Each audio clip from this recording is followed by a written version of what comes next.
Hi, I'm Luna Warren, a sophomore psychology major in science and global change, and today I'm going to be talking to you about my practicum project on sustainable architecture.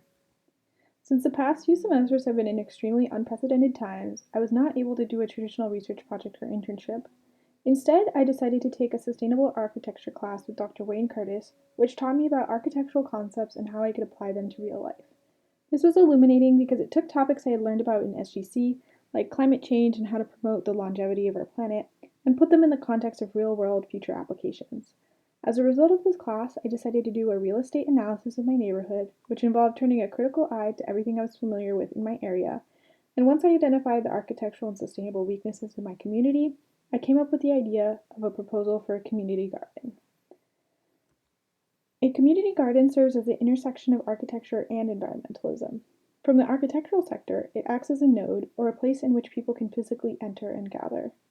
My neighborhood has very few of these, so I knew my proposal had to be a node to balance out the architectural elements of my area.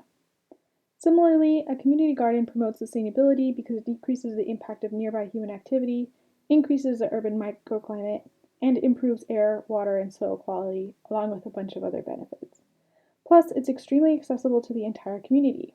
Here's a map that I drew about my proposed location for the garden, which is right by a creek and trail and gets plenty of sunlight.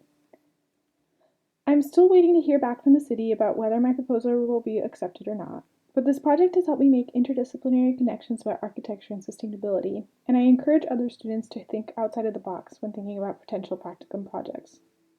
Thank you for your time, and if you have any questions, feel free to email me at my university email address.